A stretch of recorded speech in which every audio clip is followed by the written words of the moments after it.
pessoal. Nós estamos aqui hoje para conversar um pouco sobre os rumos da educação no pós-pandemia. A conversa hoje traz um grupo de profissionais da Rede Municipal de Ensino de Campinas, que está à frente do trabalho, dentro da escola, entre intra-escolas, né, como é o caso da supervisora, que tem aí uma relação com várias escolas, que faz também um trabalho regional dentro do NAED, que é a Alexandra.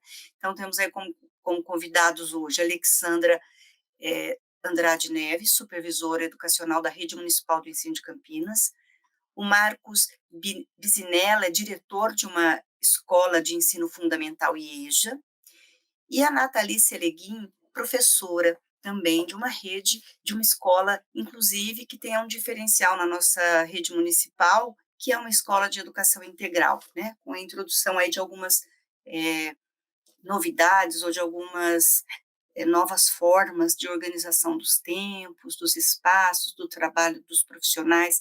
Então, são profissionais que estão em pontos diferentes do sistema, e que, por isso, podem olhar com toda a complexidade que é o processo, né, de pensar uma rede, de realizar um trabalho, de ensinar as crianças, de avaliar as políticas públicas e de pensar os problemas, os desafios, os entraves, os limites, as potencialidades.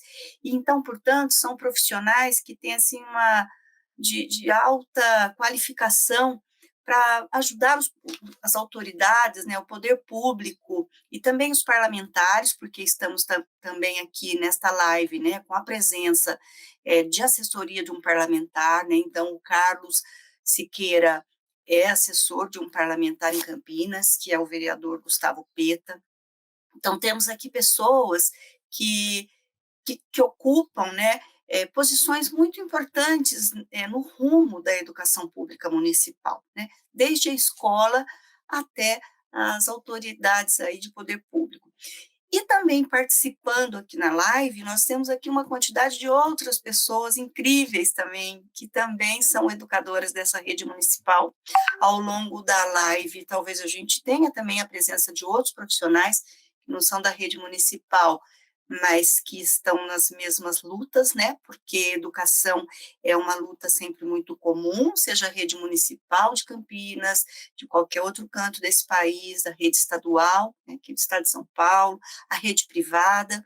Então, a educação é um campo em que tem problemas muito parecidos, seja lá qual for a rede, porque lida exatamente com aquela problemática que é de estar num papel social em que, ao mesmo tempo em que há todo um discurso, né, de valorização da importância dos educadores para a formação de cidadania, para a formação para o trabalho, ao mesmo tempo que há na nossa sociedade todo um discurso de valorização da educação, há também todo um mecanismo, né, de barrar, de segurar, de impedir o seu pleno desenvolvimento, porque a potencialidade do trabalho da educação é muito grande, né, para a formação crítica, né, para formar realmente a criticidade, para imaginar outros mundos, para entender os processos históricos.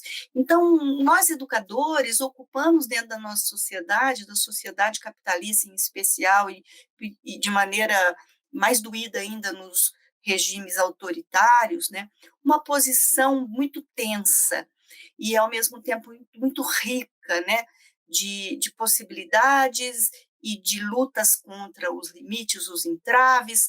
Então, seja na rede pública ou privada, as lutas são muito parecidas para poder fazer acontecer os processos e se desenvolver profissionalmente, e formar as crianças e os adolescentes. Então, a gente hoje poderá ter aqui a presença de outros profissionais, de outras redes, que também vai contribuir, vai ser muito interessante a nossa conversa.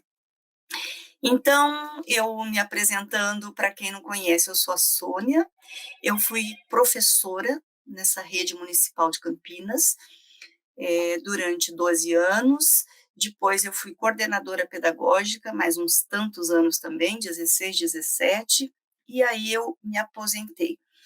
Hoje eu sou professora de uma faculdade privada em Paulínia, né, trabalho com curso de pedagogia, então me mantenho aí na discussão da formação de professores e acompanhando também as políticas públicas que vão acontecendo no nosso país. O foco, então, da nossa discussão hoje é a educação em Campinas, caminhos e desafios no pós-pandemia, e eu vou, então, agora combinar com o pessoal como é que vai ser a sequência, né, dessas falas, e depois, ao final dessa introdução, dessa fala dos nossos colegas, a gente vai abrir também para os outros comentarem, perguntarem, e a gente depois também, acho que é muito interessante a nossa perspectiva de que, ao final dessa conversa, alguns pontos do que saia daqui vire também um documento, né? Eu escutei aqui, antes de começarmos, a Alexandra falando sobre quanto que em muitas situações é difícil a gente ver, né, nos últimos anos aí, um movimento de saída para a ação.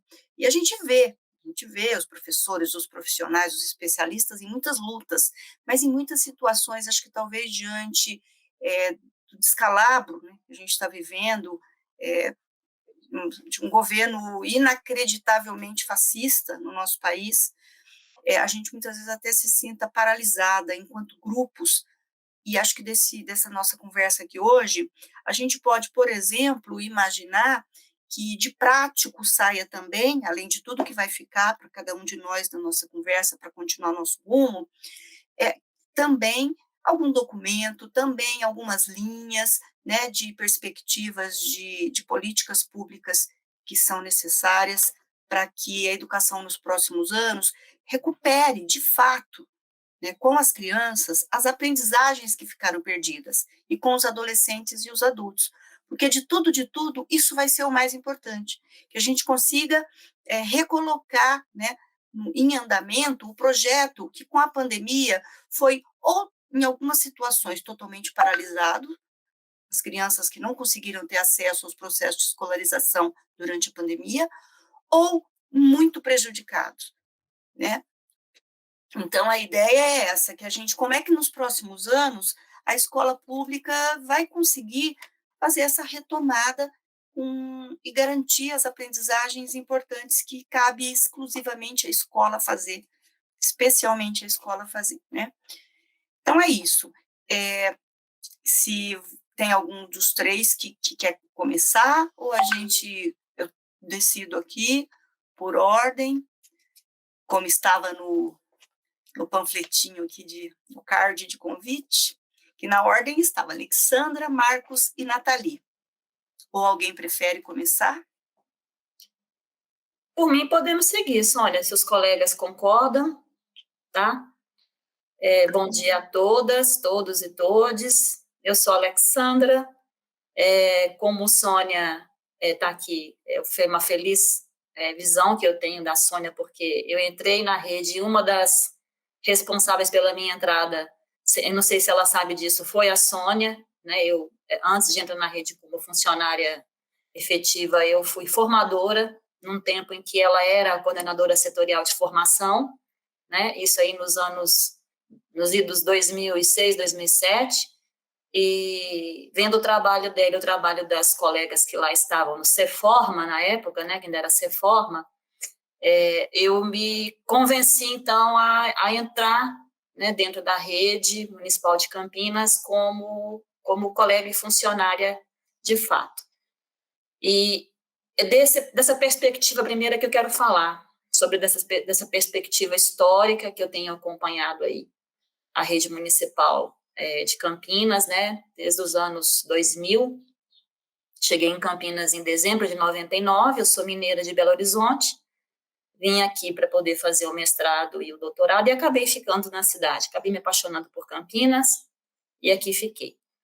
E aí eu queria, gente, só para título de organizar um pouco meu bate-papo aqui com vocês, as minhas ideias, a minha visão, a minha leitura desses processos que foram propostos aí, né? Acho que aí que o título ficou assim, né? Caminhos e desafios, né? Eu, por enquanto, vejo mais os desafios e na perspectiva de trilhar caminhos, né? Mas a gente tem que tem que partir para a luta. Eu não acredito que haja mudança significativa no imobilismo. Então, o que me incomoda hoje, eu vou até comentando aqui com a Helene e com o pessoal, principalmente entre os meus pares, é a questão do imobilismo e a questão do silêncio.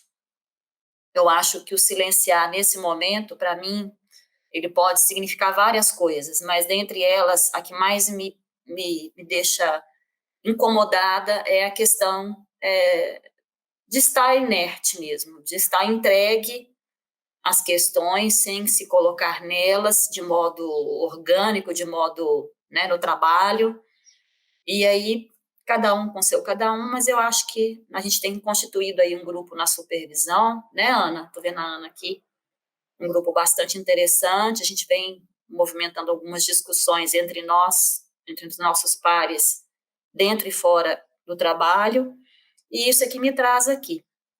Agradeço ao Carlão, né, pelo convite, ele sabe que eu sou do trabalho, né, Carlão? Nos últimos um ano aí não tenho dado muito refresco para ele, né, aí cobrando e às vezes colaborando como posso, na interlocução, com aí, principalmente o gabinete do vereador Gustavo Pita, que é o vereador a qual eu venho apostando meu voto aí durante os anos que estou aqui em Campinas como votante, né, já 2 eleições, e gosto da atuação dele, acho que é uma atuação séria, consequente, estratégica, e por isso também do meu motivo de querer estar aqui com vocês. É a minha confiança e a minha aposta nisso.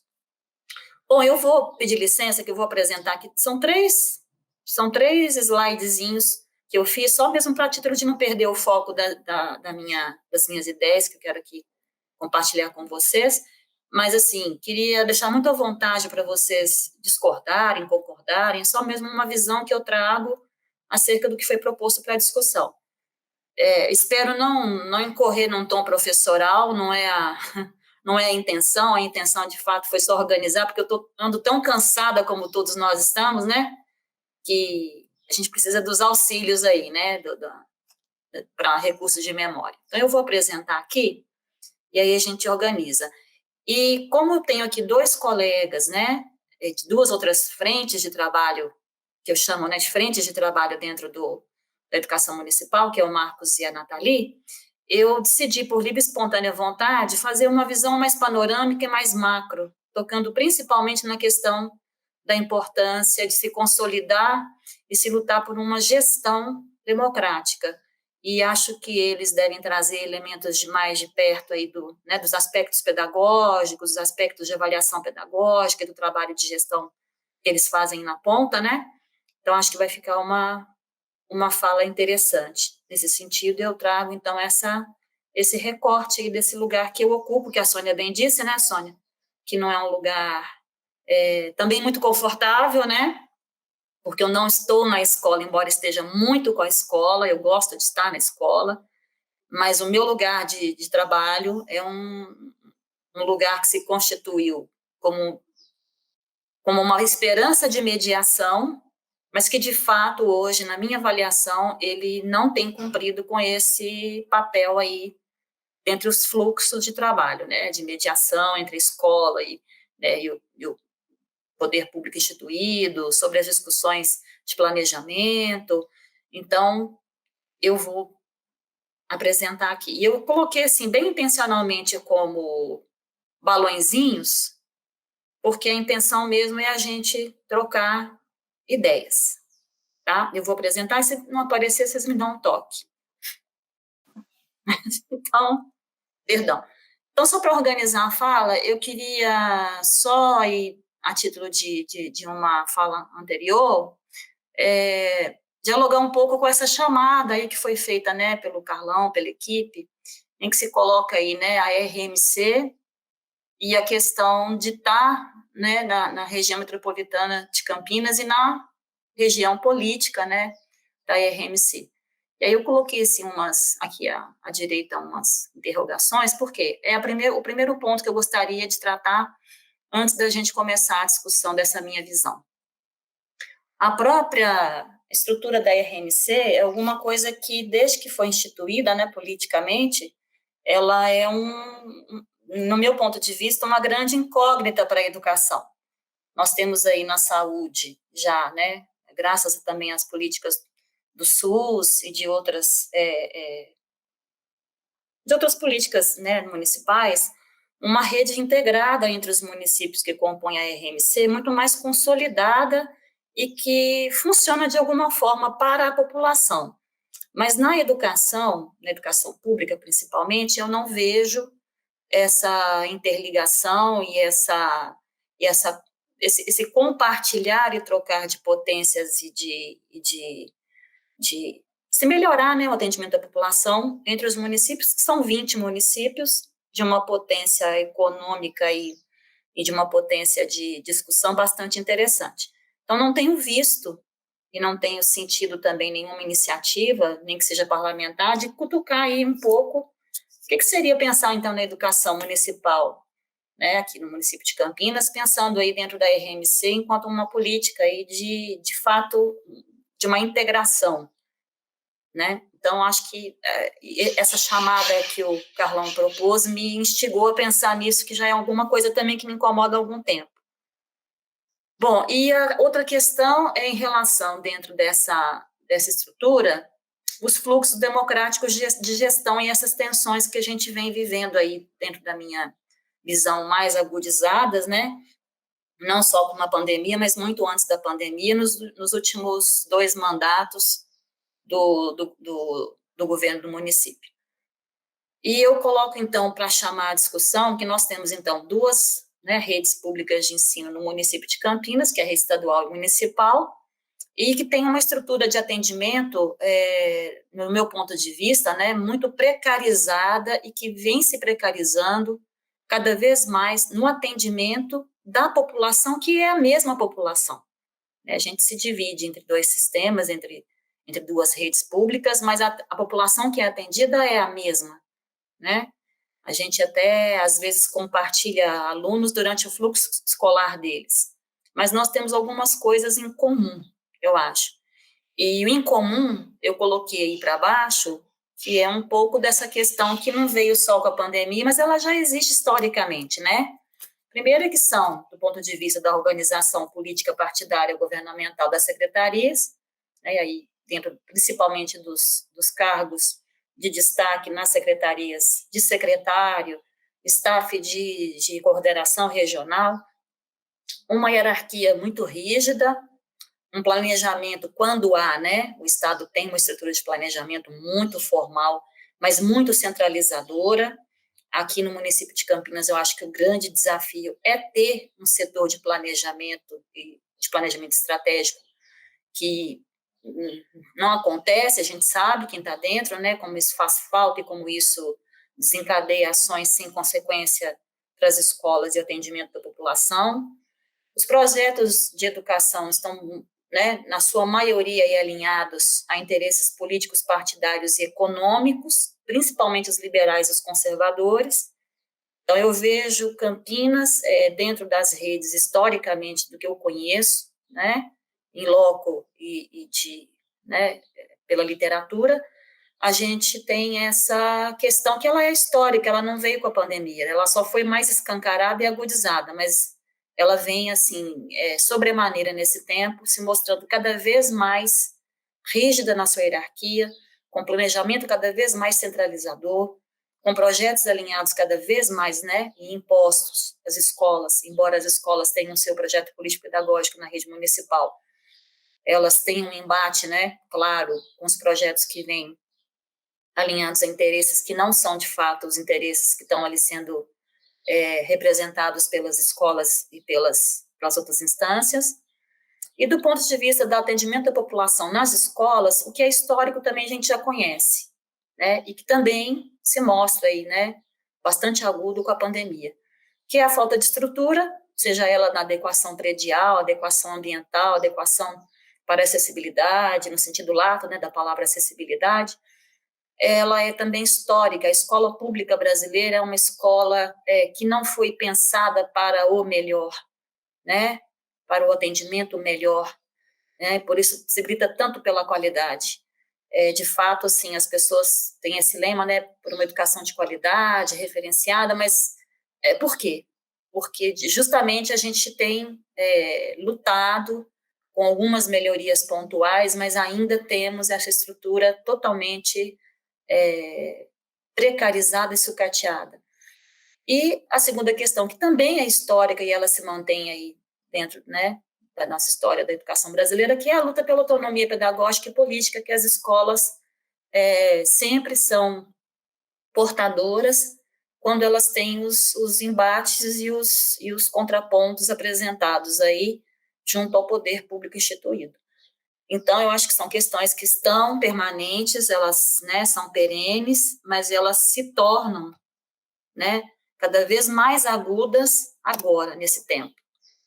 Então, a pandemia, ela, né, e aí trago para a gente contextualizar nossas falas, ela aprofunda, né, e ela escancara as desigualdades sociais, especialmente enquanto a dimensão econômica, a gente viu, né, eu vi várias realidades tremendamente chocantes agora com a pandemia, de famílias passando fome, famílias que, de fato, tinham uma outra constituição até, né, tinham pais ou responsáveis pelas crianças com trabalho, então a gente vê a questão do desemprego, né, a questão da orfandade, né, que as pessoas têm do Estado, o Estado não se responsabiliza por nada, e eles vão bater a escola, né, o próprio IBGE Educa, anda fazendo uns questionários, preparando o censo de 2022, onde ele coloca e pergunta para as crianças e as famílias nesses questionários, eu não sei se vocês já viram,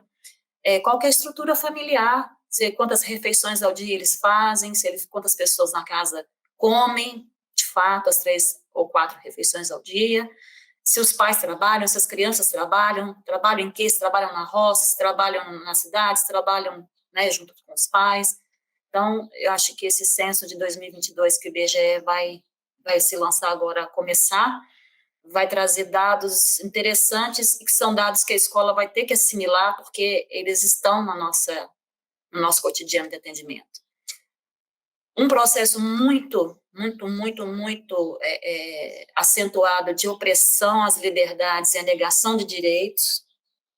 A gente tem aí, né, eu costumo dizer que nunca presenciei, nunca participei de processos onde eu me senti tão oprimida na minha liberdade de expressão, na minha liberdade de posicionamento político, na minha liberdade, né, enquanto cidadã também, que tem direitos, né, e que tem que fazer também se zelar por direitos, e que são os das crianças, e nunca vi os embates acontecerem tanto em relação à estrutura jurídica, né, e política e educacional, e a falta de mecanismos para a sobrevivência em tempos atípicos de exceção. A gente não pensou e nem nunca pensa que tempos assim podem acontecer.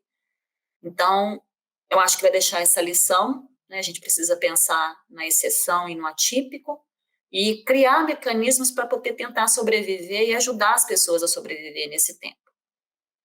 Os desafios, né, eu vejo aí ainda, né, o acesso à interação das crianças, dos jovens, dos adultos às atividades escolares, aqui em Campinas, muito fortemente, e aí eu acho que o Vladimir, que é um companheiro que está aqui no encontro, ele tem estudos e ele sabe do que eu estou falando, a gente acompanha aí por relatórios e por acompanhar, né, a escola, o quanto a questão do acesso e da interação das crianças, dos jovens e dos adultos estão comprometidas quando se propõe aí o remoto ou os possíveis agora modelos híbridos, né? A gente tem, então, esse desafio grande para pensar. Não existe híbrido e nem remoto e nem auxílio e nem educação, né, com auxílio das tecnologias, se não há condições econômicas e sociais para que as crianças, de fato, tenham estrutura para acesso e condições de interagir, né, dentro dessas tecnologias e dentro das condições virtuais, as atividades escolares. E aí eu estou chamando atividades escolares porque não necessariamente, né, elas podem está ligadas aí à questão somente do ensino e da aprendizagem. E o planejamento estratégico de enfrentamento das defasagens a partir de um reconhecimento que as escolas têm gritado das realidades vividas e diagnosticadas nas escolas. Aqui em Campinas, me parece que há uma resistência, eu vou dizer assim, para ser bastante generosa, né, ao reconhecimento de que um diagnóstico já é feito desde o ano passado em relação a essas realidades vividas pelas famílias e as crianças que gritam para o poder público quais são as necessidades, né, e quais são, de fato, o que se entende, o que se quer e o que se necessita para se continuar, primeiro, vivo, e depois ao direito de ensinar e de aprender. Tenho visto também uma falta de escuta para com a realidade do campo de trabalho dos professores, dos gestores escolares. Então, eu coloquei a palavra aí, reconhecimento, no sentido de aderir a esse reconhecimento, esses diagnósticos para as políticas, para a definição agora no planejamento do que vai se fazer. Bom, e para mim, os maiores desafios para nós, né, nesse cenário que para mim ainda não é pós-pandêmico, nós estamos vivendo ainda, para mim, na minha leitura, a pandemia, né, e a questão do pós, eu acho que não está nem perto. Ontem mesmo a gente viu aí, né, a veiculação na imprensa de uma variante nova que circula pela África e vem vindo para a Europa, né, de uma possível quarta onda. Então, assim, acho que as pessoas têm arrefecido nos cuidados sanitários e acho que a gente não está ainda com os processos de vacinação completos, né, em termos de nação, e eu acho muito temerária, né, como todo mundo acha, a política governamental do governo federal em relação a essas questões que já estão tão discutidas. Então, a gente tem que lutar contra o imobilismo, aprender a ser coletivo. Eu acho que esse tempo trouxe para poucas ações pontuais a necessidade de ser coletivo, mas eu acho que nós temos que reaprender a ser coletivo e aprender a ser coletivo. A gente não tem feito muitas coisas coletivamente, até porque estávamos confinados, mas eu acho que o coletivo pode se dar por outros meios. Aqui temos um exemplo dele. Conhecer as frentes de trabalho da educação pública, a gente precisa dialogar com as pessoas, né, que estão na rede estadual, a gente precisa trocar e conhecer de fato quais são as condições de trabalho as pessoas têm, que trabalho fazem. Eu vejo pouco interlocução e diálogo entre as duas redes. Não permitir a naturalização das desigualdades, e esse não permitir que é a questão, assim, veemente para mim, diante de uma atitude, né, por exemplo, da secretaria, em não reconhecer, né, por exemplo, que as crianças têm passado fome. Isso, para mim,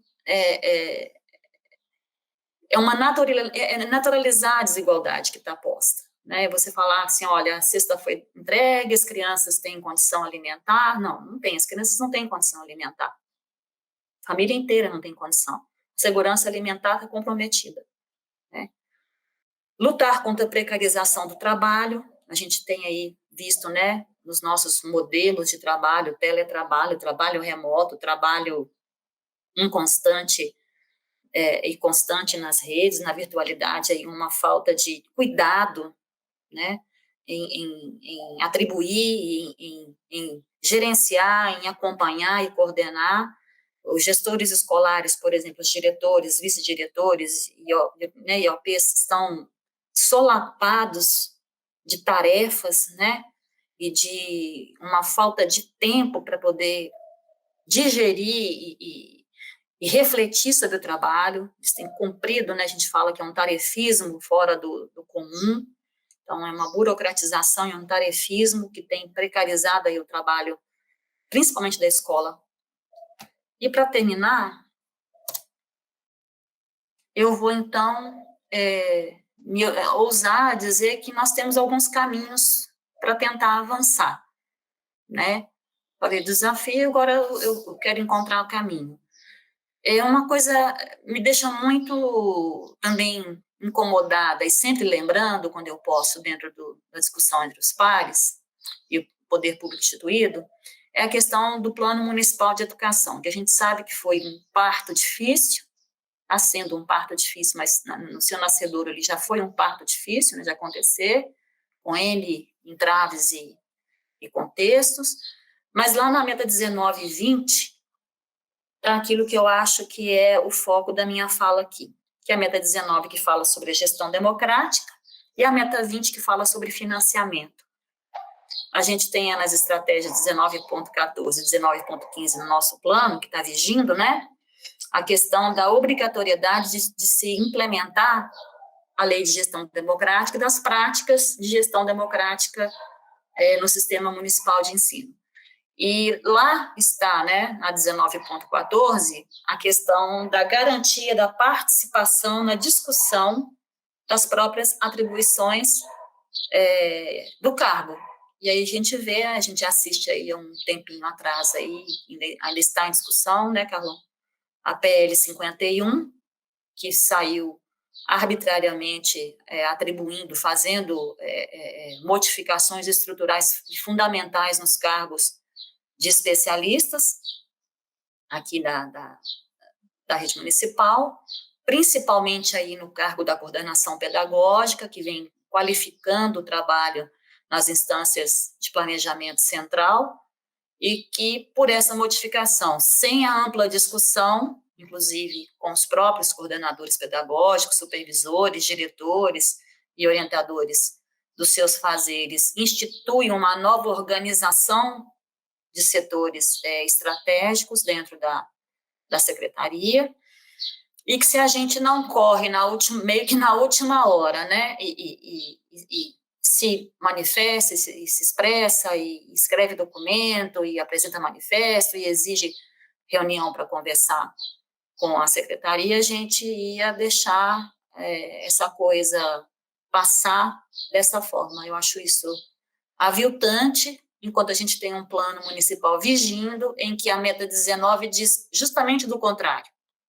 Então, parece se ignorar as políticas que estão, como a Sônia disse, né, vigindo, mas estão esquecidas, né, que são aquelas que garantem, de fato, os processos democráticos, ou a implementação desses processos na rede municipal. A outra questão é a gente precisa trabalhar melhor a implementação de políticas de avaliação institucional, que ela não pode ser feita só no âmbito da escola, como ela é feita aqui na rede municipal. Ela precisa extrapolar a escola e ser uma avaliação de secretaria, uma avaliação dos outros setores, uma avaliação mais ampla do sistema, até do sistema, da atuação do Conselho Municipal, da atuação dos conselhos que estão, né, dentro da escola, dos coletivos que estão, né, participando do sistema. Eu acho que isso também está sendo, inclusive, colocado nessa PL 51 como se fosse um adereço, e, inclusive, nos cargos de supervisão e coordenação para acompanhar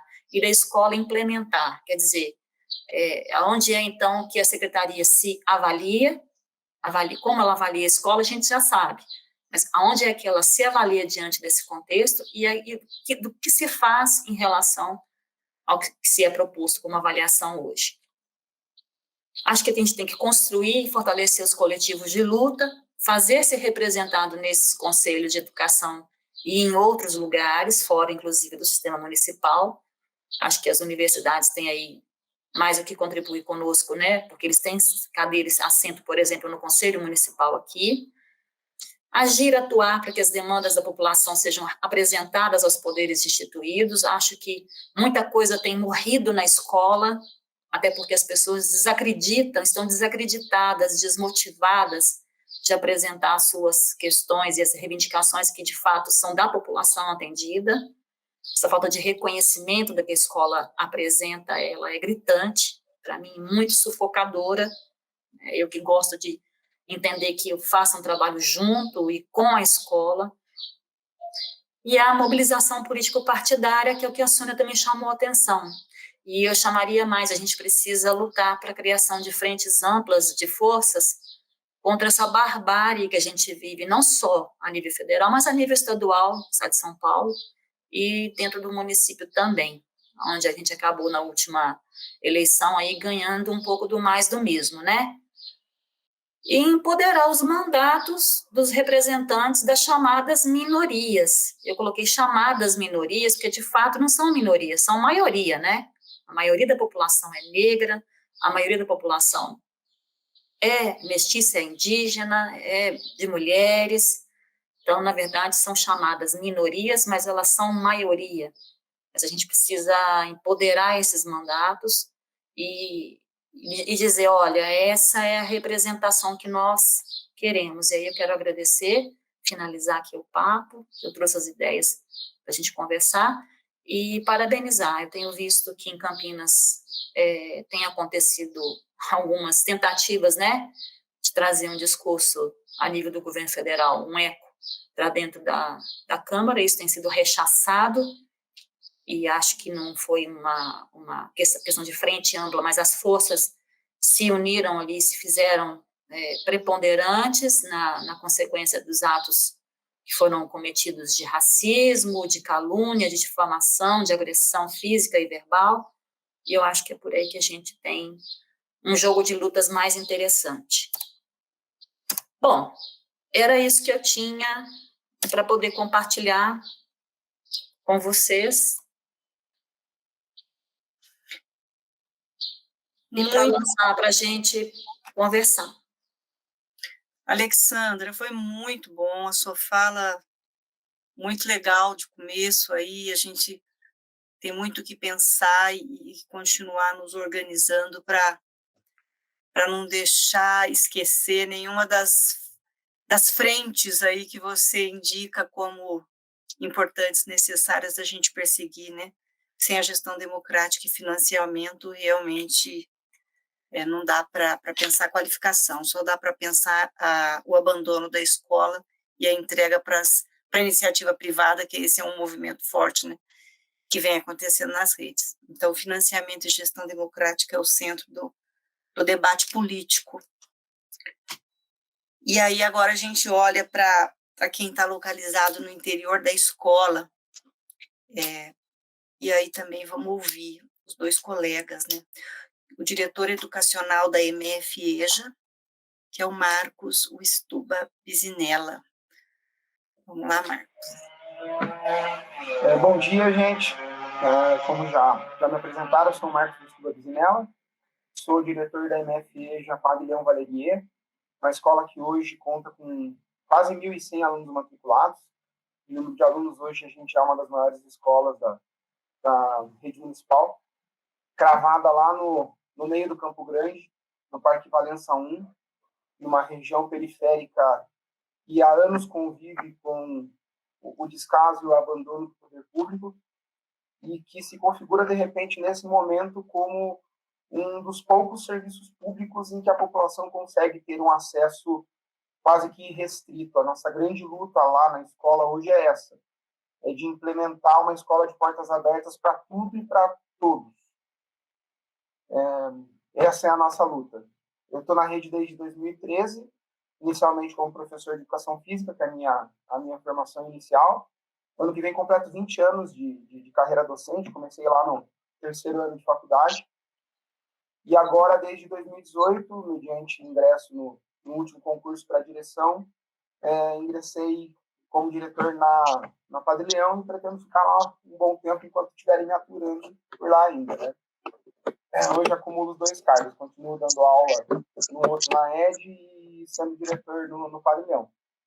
E eu estava escutando aqui a fala da Alexandra, e é muito maluco, ou não, né? Eu acho que é quase que óbvio, o quanto o inconsciente coletivo ele converge quando as pessoas vivem e sofrem e lutam nessa rede. Muitas das coisas que a Alexandra trouxe agora fazem parte dos meus rabiscos que estão aqui do lado.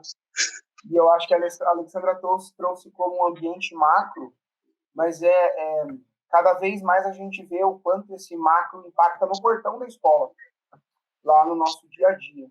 Então eu vou pegar alguns ganchos das contribuições da Alexandra e vou trazer para tentar mostrar que esses desafios macro eles estão lá no portão da escola. Primeiro eu vou pegar a pecha da ideia da gestão democrática, né? O quanto vai ser importante para a gente nesse processo que eu também acredito que não é pós-pandêmico, mas de resgate das atividades presenciais obrigatórias, de a gente voltar agora em 2022 com uma escola pronta para tentar enfrentar esses desafios, enquanto isso é primordial a discussão da gestão democrática dentro da escola. Primeiro, porque a gente tem um cenário político devastador que quer tratorar a ideia de democracia, quer acabar com a ideia, não tem nem a disfarçatez de fingir que não, e não achem que isso não reverbera lá dentro da nossa unidade educacional. Talvez seja o primeiro desafio com o qual a gente vai ter que lutar, fazer com que a escola reconstrua esses canais democráticos. E aí, pensando no chão de escola mesmo, imaginar que estruturas e ferramentas a gente vai ter para efetivar a gestão democrática, não só como uma função de uma equipe gestora ou de um quadro de professores, mas que lá dentro da salinha do primeiro ano A, o ano que vem, também reverbere uma gestão democrática. Porque a gente tem uma rede municipal de educação com profissionais muito qualificados nas equipes gestoras, dentro de sala de aula. Isso é inegável, mas eu entendo pelas escolas por onde eu passei, inclusive no Padrão, isso também é algo que a gente precisa sistematizar, que por mais esforços que a gente produza enquanto equipe gestora, enquanto corpo de professores, para implementar uma gestão democrática, ela fica presa nos processos de administração e deliberação cotidiana. E que daí dentro da sala de aula fechou a portinha, acabou a gestão democrática. É um dos primeiros desafios que a gente precisa pensar para o ano que vem. Como fazer a escola ser, de fato, um ambiente que vai promover a democracia de verdade, não uma democracia falaciosa, não algo travestido de democracia, mas como a gente vai implementar esse processo, de fato, dentro da escola. Esse é um dos desafios. Essa semana, quando eu parei a minha loucura aqui de dia a dia para pensar e rascunhar, nossa, mas quais são os desafios, né? Eu enchi o frente e verso de uma página aqui, só com desafios, porque é muita coisa que a gente tem pela frente.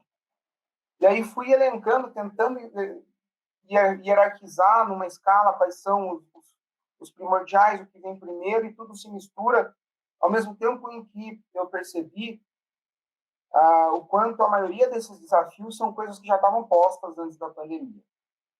Elas se escancararam, elas se desvelaram, esses desafios, com a pandemia, mas há alguns pontos de estrangulamento da Secretaria Municipal de Educação e de como ela é estruturada que já estavam postas lá e que a gente precisa entender como que vai ser reformulado para que enfrentemos esse novo cenário. Então, essa lógica da gestão democrática. Aliada também a uma rediscussão na rede sobre as possibilidades que a SME tem de traduzir as ações dela em uma autonomia verdadeira para a escola, sem abrir mão das suas responsabilidades. Então, vou tentar esmiuçar um pouco a minha ideia. A gente, em off, aqui estava falando um pouquinho sobre o quanto a gente é paulatinamente exposto a um monte de ideais neoliberais travestidos de progressistas. E eu vejo muito isso na lógica e no conceito de autonomia que tem sido implementado para as escolas da rede. Sob a pecha de uma autonomia, sob o conceito de autonomia, tem-se delegado à escola algo que é muito mais parecido com o faça você mesmo, com o self-do-it lá dos americanos. A escola resolve. A escola se vira. É lógico que a gente resolve, porque eles sabem que lá no frigir dos ovos, quando chega lá no portão da escola, que a mãezinha está lá cobrando que a gente faça, que a gente resolve. Mas a sensação que eu tenho é que é muito mais olha, a escola que se implique com isso e não é o modelo de autonomia que a gente gostaria de contar, né? A gente gostaria de contar com um modelo de autonomia que ele é apoiado por uma rede de resoluções e de possibilidades para que essa autonomia seja real, seja implementada. Isso passa, nesse momento, pelo segundo desafio que eu tentei elencar aqui, que é a do planejamento estratégico. A Secretaria Municipal de Educação, junto com as escolas, junto com os supervisores, com os CPs, com um movimento grande de rede, precisa ter uma agenda de ações para 2022. Desde já. Isso precisa ser construído. Para isso, a gente precisa de tempos e de espaços para que essa construção seja feita, mas precisa se pensar, parar e pensar como é que a gente vai agir o ano que vem. Que ferramentas a SME vai disponibilizar para a escola, e o contrário também, o que as escolas sugerem, o que as escolas apontam, o que os grupos gestores, junto com os professores, junto com a comunidade, junto com o fortalecimento dos coletivos, o que a gente tem para colocar nesse planejamento estratégico. Então, enquanto fazer um movimento de rede mesmo, e aí passar pelo que a Alexandra falou, fortalecimento dos coletivos, pegar a CPA, que hoje em várias escolas, mesmo em tempo de pandemia, a gente conseguiu restartar, conseguiu fazer um movimento legal, os conselhos de escola, o conselho das escolas, e bolar um planejamento estratégico que dê conta de ações, e que esse planejamento estratégico ele entre lá também na Casa Parlamentar, que ele entre lá no Legislativo, que ele vá propor alterações significativas para, de repente, mudança de jornada.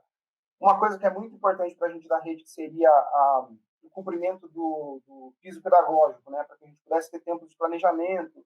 Então, são coisas que a gente não pode usar da pecha da autonomia para deixar de falar que a gente precisa de um sistema de base, algo que nos ampare. Porque senão a gente fica com essa lógica de a escola dá conta, a escola dá conta. Chega uma hora que a gente não vai dar conta. Chega uma hora que a gente viu a estafa que as escolas passaram nesse ano de 2021, e a gente chegou muito perto de não dar conta de muita coisa. Porque foi um tarefismo, como foi colocado aqui antes, em que a escola foi se atropelando e não conseguiu rever os seus processos, e a gente precisa repensar nisso. Então, esse desafio do planejamento estratégico, ele também está posto. Aí eu elenquei aqui como um terceiro desafio, dentre os 30 e tantos que eu tinha elencado, que é a gente pensar, partindo dessa gestão democrática, partindo do planejamento estratégico, em como que a gente vai lidar com o reforço da intersetorialidade nas regiões diferentes de Campinas. Nós vamos receber uma realidade, como foi posto pela Alexandra, de famílias nas mais complicadas situações possíveis de fragilidade, tanto emocional, quanto social, quanto financeira, e é preciso agora, de vez, implementar processos que fortaleçam a noção de intersetorialidade. Já é algo que a gente luta há bastante tempo. O nosso NAED Noroeste, eu acho que é um grande exemplo de como lida com essa lógica, tentando trazer para o debate educacional as áreas da saúde, da assistência social, e fazendo com que a gente também vá lá. Mas isso precisa ser aprimorado. Eu acredito que a gente precisa criar canais que sejam mais rápidos, desburocratizados, para que essa intersetorialidade se efetive como uma rede de apoio, de fato, à fragilidade que todos os nossos alunos e as famílias desses alunos vão trazer. Ficar mais tete a tete com a assistência social, com a saúde, com o serviço de psicologia, com tudo que a gente pode prever para essa população de possibilidades de serviço público. E pensar nessa lógica do serviço público, da qualificação do serviço público.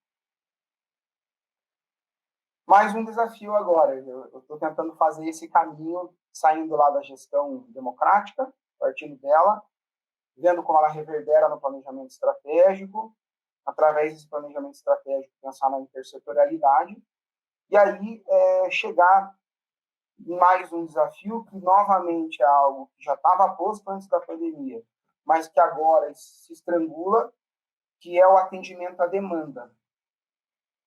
Eu parto do pressuposto da região onde eu estou na região noroeste, que é uma região que precisa urgentemente de construção de escola, de aperfeiçoamento das escolas, de reforma e estrutura, num primeiro momento, para atender uma demanda numérica. A gente não tem vaga para todo mundo, ponto. E aí, pensando que essa demanda não é só numérica, ela é qualitativa também. A gente precisa atender uma demanda numérica com qualidade. Esse também é um desafio. Por que ele é um desafio que é potencializado pela pandemia? Por conta do fluxo migratório, que principalmente a região noroeste tem, mas outras regiões também. A Sandra está colocando aqui que a sudoeste também sofre do mesmo problema. Mas a gente tem esse fluxo migratório gigantesco e a gente tem uma troca não, lógico, não foi escolha das famílias, mas muitas famílias que conseguiam deixar os alunos em escola particular, por exemplo, acabaram abandonando por conta da pandemia, por conta das dificuldades financeiras, e isso vai impactar diretamente no atendimento dessa demanda para a Prefeitura Municipal, para a SME. Então, a gente tem que pensar também, a SME precisa pensar em como que a gente vai dar conta dessa demanda. Chega o mês de janeiro, na nossa escola, a única coisa que a gente faz o dia todo em janeiro, quem está lá está trabalhando, é atender pais e mães que não conseguiram vaga perto de casa, e saíram da creche que era a 500 metros da escola e foram direcionadas para outro lugar. A gente entende as dificuldades, o quanto é vultuoso fazer uma escola do zero, construir, mas isso é algo que é historicamente construído já. Faz muito tempo que a gente tem essa falta de vagas. Isso precisa acontecer. Há iniciativas do poder público afirmando um compromisso de construção de escolas já para 2022 e 2023, né? O Carlão compartilhou comigo um debate que estava acontecendo semana passada, mas a gente precisa que isso seja efetivado, que isso aconteça da maneira mais rápida possível. Eu vou levantar só mais um desafio aqui, daí depois eu passo a fala e a gente vai falando um pouco mais, tá? E aí o quinto desafio, ainda nessa esteira, nesse caminhar, que sai lá da gestão pedagógica, planejamento estratégico, questão da demanda, as redes de apoio à intersetorialidade. E aí, pensando na minha função como gestor lá na escola, de tentar fazer com que o meu corpo docente abrace a ideia de que a gente precisa, em 2022, oferecer o serviço público de educação com a maior qualidade possível para esse grupo de alunos que está lá dentro, para essa comunidade. Não tem como eu fazer essa cobrança do professor sem eu passar pela qualificação dos tempos pedagógicos. A gente precisa pensar nisso com mais seriedade dentro da rede. Eu não acredito com mais seriedade. As pessoas que pensam nisso na rede estão o tempo todo pensando com seriedade. Mas que isso realmente impacte em novas possibilidades. A gente precisa de mais tempo para pensar, para refletir, para conversar com os pares. Duas horinhas de TDC por semana vira muro de recados. A gente tenta qualificar, mas é impossível. A gente fazer um planejamento pedagógico decente, coletivo de fato, construído de fato, em 2 horinhas semanais. Então, uma das heranças desse tempo remoto, híbrido, foi que, por conta dessa natureza, ganhamos tempos pedagógicos que vamos perder agora. A gente conseguia mexer com jornada de professor, adequar dentro da escola, algumas maneiras em que ganhamos tempos pedagógicos.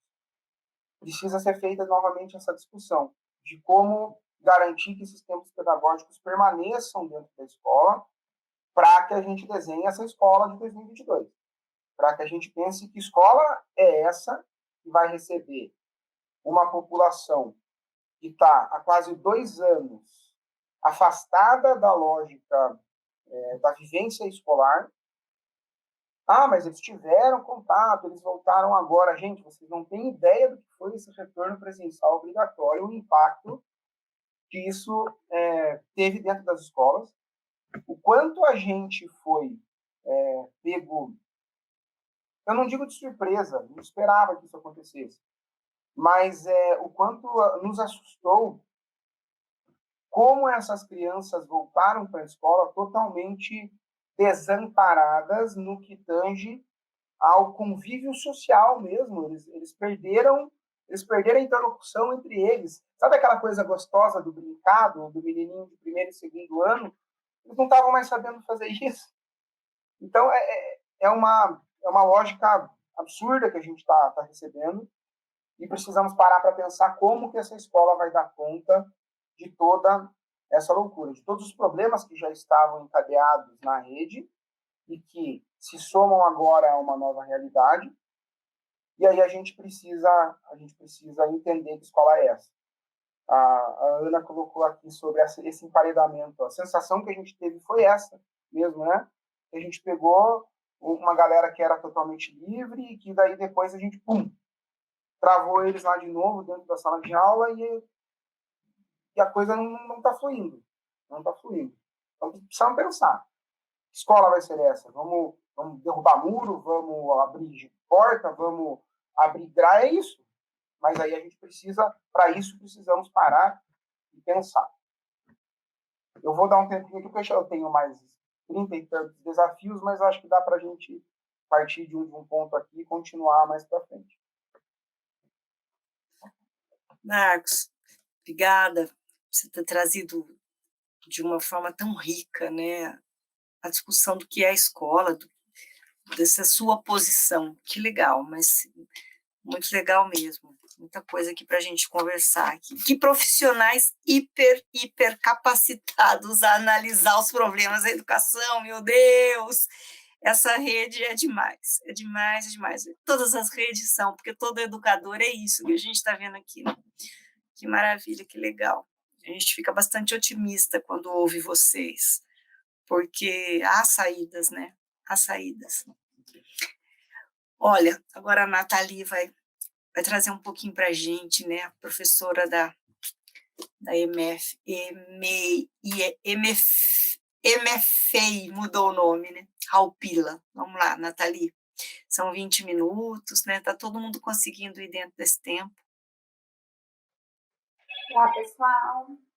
A gente já está aqui quase 1 hora e vou fazer uma chegança aí cantando, porque cantar é resistir, e acho que o que a gente faz é resistir. Então, não sou cantora, mas canto por resistência. Eu queria fazer um convite, então, para a gente levantar um pouquinho, né? Dar uma mexida aí no corpo, tá bem? Porque se a gente não quer emparedar nossas crianças, nossos estudantes, a gente também não quer estar emparedado aqui, né? Então, vamos lá. Ô de cá, ô de lá, eu peço licença se eu posso chegar. Ô de cá, ô de lá, eu peço licença se eu posso chegar. Ô de cá, ô de lá, eu peço licença se eu posso chegar.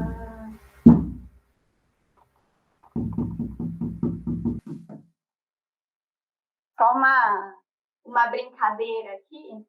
É difícil tocar com fone, com fio, mas acho que a gente precisa se mexer um pouquinho, né? Movimentar nossos corpos. Só um minutinho que eu vou me organizar. Ó, meu filho acabou de falar aqui, Nathalie. Mãe, você tá dançando no trabalho?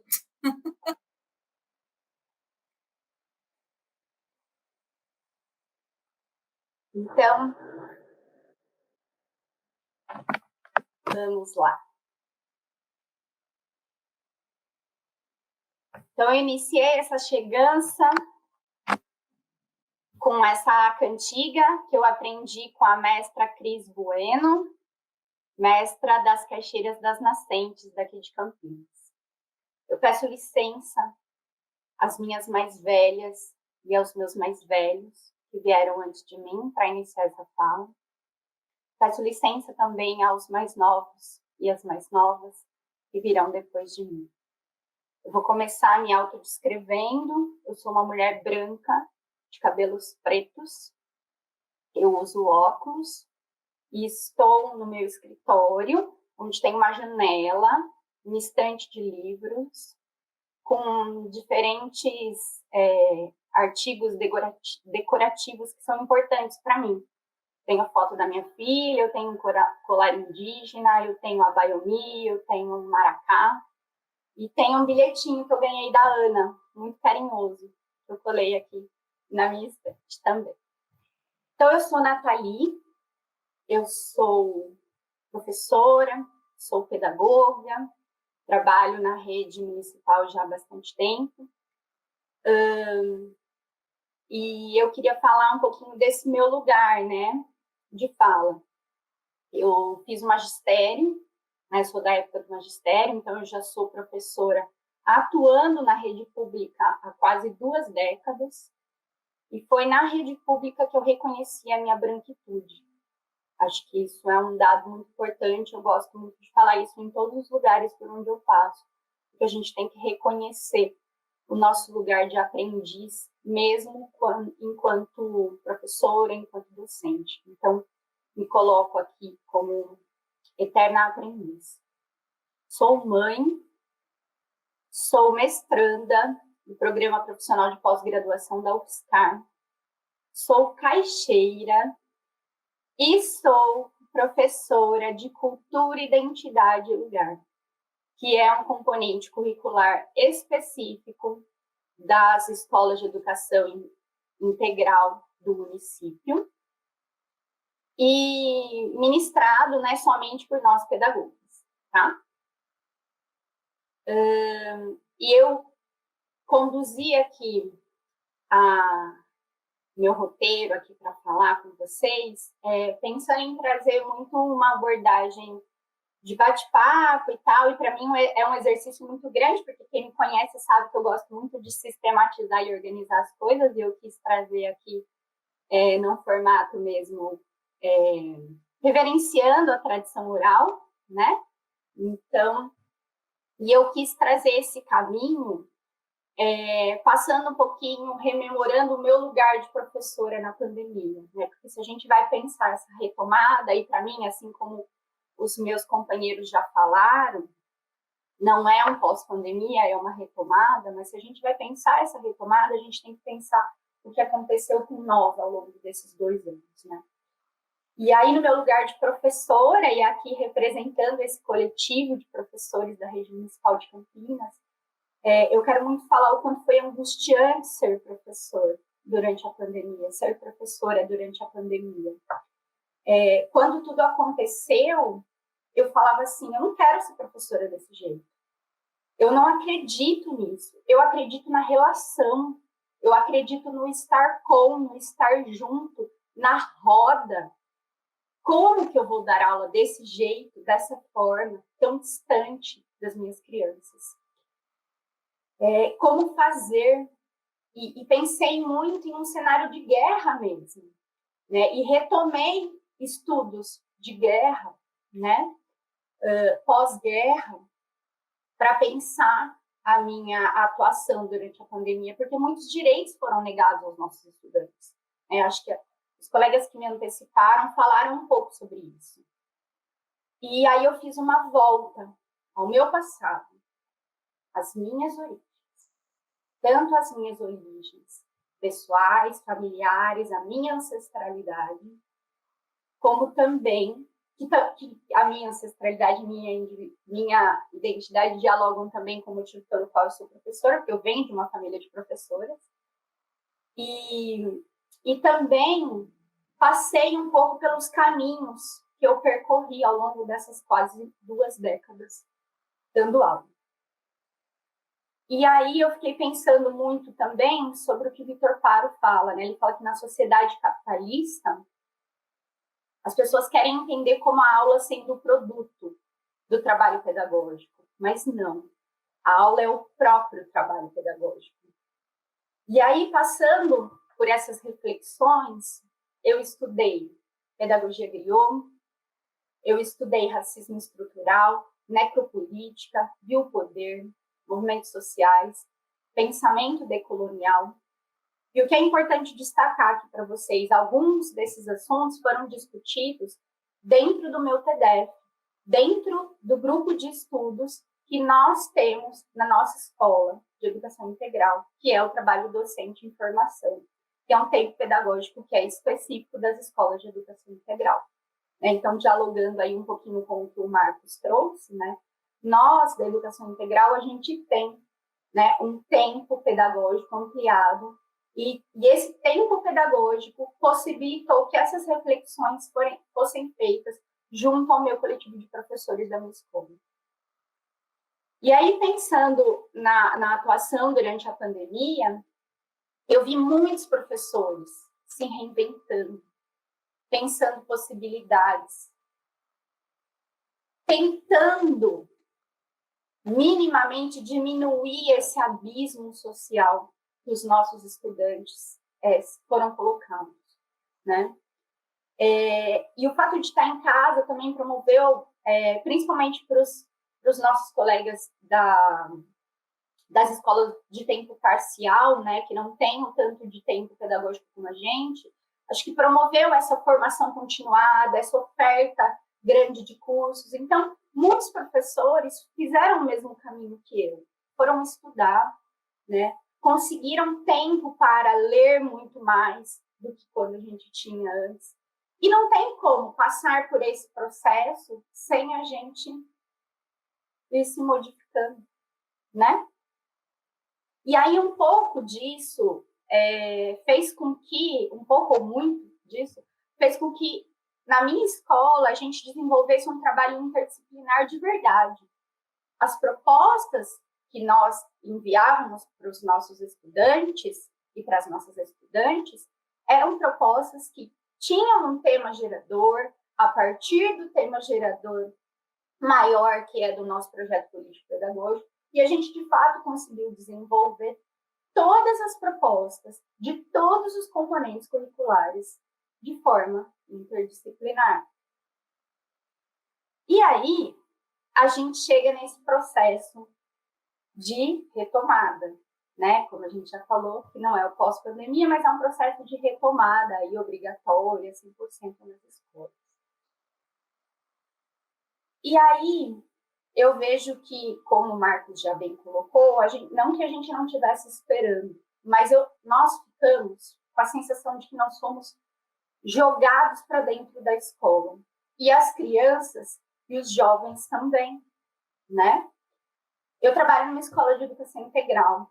A gente estava atendendo parcialmente. E aí, de uma semana para outra, a gente passou a atender o dia todo. A gente tem crianças do primeiro e do segundo ano, por exemplo, que dormem.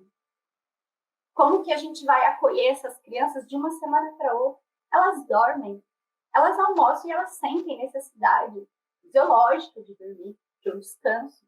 E a gente não teve esse tempo para acolhimento dessas crianças. Isso só dando um exemplo, tá? E aí eu acho que quando eu falo isso, que a gente foi jogado na escola, eu estou falando desse tempo para planejar.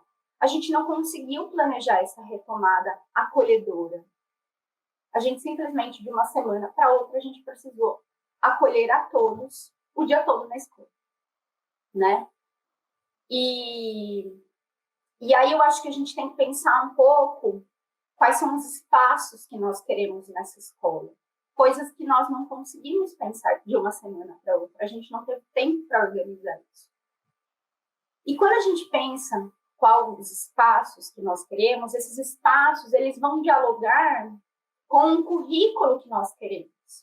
E aí a gente vai fazer uma reflexão maior ainda. Qual é o currículo que nós queremos para as nossas escolas, para a rede municipal de Campinas? Eu me lembro de quando eu ainda era estudante, daquele episódio das Torres Gêmeas, nos Estados Unidos. E eu me lembro de que no dia seguinte eu tinha uma professora de geografia muito militante. E aí eu me lembro de que todos estávamos entusiasmados, esperando a aula daquela professora, porque a gente queria, naquela aula, discutir o que tinha acontecido e entender o que tinha acontecido. E aí, quando ela entrou, a gente, professora, hoje a gente tem muita coisa para falar na sua aula. E o que ela disse? Não. A gente precisa seguir a apostila. E é isso que a gente quer? É essa escola que a gente quer? Para mim, naquele dia, foi um divisor de águas. E eu tive a certeza de que não era essa professora que eu queria ser. Que sempre que acontecesse alguma coisa e que os meus estudantes trouxessem alguma coisa, isso seria discutido. nas minhas aulas. E eu entendo que uma pandemia, ela não pode passar batida.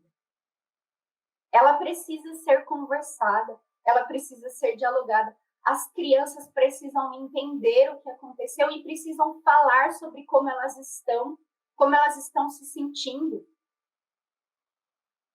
Eu falo disso pensando nisso que meus colegas trouxeram também, sobre a extrema vulnerabilidade social das nossas comunidades. Mas eu falo também numa perspectiva, né, que o Arroyo traz, né, de uma sensibilidade humana, né? Então, quando a gente está lá na escola, nós somos professores, nós somos gestores, mas nós somos seres humanos. E a gente tem que olhar para a nossa comunidade, para os nossos estudantes, com esse olhar, com essa sensibilidade humana. Isso quer dizer que a gente vai ficar pensando, ó, coitadinho? Muito pelo contrário. Muito pelo contrário. Porque a nossa formação, são os nossos estudos que vão fazer com que a gente consiga olhar para essa comunidade e extrair o melhor. E olhar as potencialidades do que aconteceu. Porque não quer dizer que não houve currículo desenvolvido ao longo desses 2 anos. Houve currículo, mas foi um currículo diferente. E aí a gente vai se apropriar desse currículo que foi desenvolvido em parceria com as crianças, com os adolescentes, com a comunidade, para poder pensar o currículo que nós queremos agora. Eu entendo que é esse o caminho que a gente tem que fazer. A gente não pode jogar tudo fora. A gente não pode jogar a possibilidade que a gente teve de formação continuada com as lives, a possibilidade de pensar e de planejar nas nossas reuniões ainda aqui virtuais, mas nós conseguimos um tempo maior para conhecer o nosso coletivo de professores. A gente não pode voltar para as carteiras enfileiradas. De jeito nenhum. Não tem como. Não é possível. E isso perpassa um pouco o que o Marcos trouxe. A gente vai quebrar a parede? E como? Para quê? A gente vai ter políticas públicas que nos apoiem nesse sentido? A gente precisa de tempo para organizar, pensar e viabilizar essas mudanças que, inclusive, vão ser estruturais nas nossas escolas, né? E aí, quando eu comecei a minha fala, eu falei um pouco disso, né? Que a gente não pode esquecer desses corpos silenciados. Esses corpos que estão nas escolas não podem ser silenciados. Nossos estudantes precisam ser ouvidos e ouvidas, desde a educação infantil até o EJA. E aí, quando eu digo isso, né, o Marcos trouxe muito a questão da gestão democrática e da gestão democrática na sala de aula. E é pensando um pouco sobre isso também, né? Eu sou uma professora que quem me conhece sabe, assim, minhas aulas, via de regra, são em roda o tempo todo. E as crianças falam muito, e dialogam muito, eu trago muito essa perspectiva, né, dialógica para a sala de aula. E eu quero trazer um exemplo bem breve. Eu estava trabalhando aquele livro do Daniel Munduruku, que inclusive veio fazer uma fala, né, para nós aqui na rede, Catando Piolhos, Contando Histórias. E aí estava falando sobre a primeira história que ele traz, né, que é a história da mandioca, e a perspectiva, né, da mulher na aldeia, da mulher que faz sacrifício, né? E aí, quando fala desse sacrifício, né, um dos meus estudantes do 2º ano, um estudante bastante resistente, que tem bastante dificuldade de compreender o seu lugar dentro da escola, né, e entender alguns contextos mais complexos da escola e o que ele está fazendo ali. Então, nesse momento, ele estava fora da roda, andando em torno da roda, mas prestando atenção, mas do jeito dele. E ele sentou do meu lado e ele pediu a fala.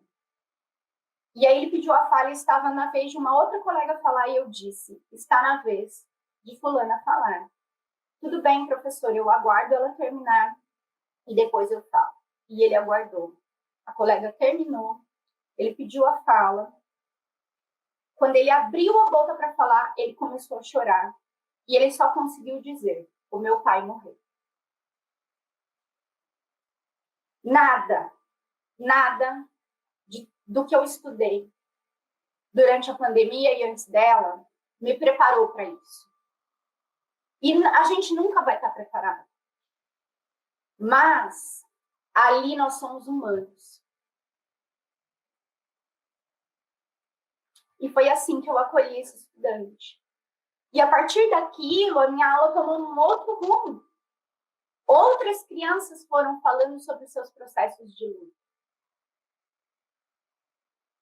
E eles precisam falar. Porque falar faz com que eles passem a compreender um pouco mais o que eles estão sentindo e passando. E muitas das vezes, falo pela comunidade que eu trabalho, eles não têm tempo para falar com os pais. Os pais estão fora o dia todo trabalhando. E é a escola que vai acolher essas necessidades também. E não só ficar pensando no conteúdo perdido.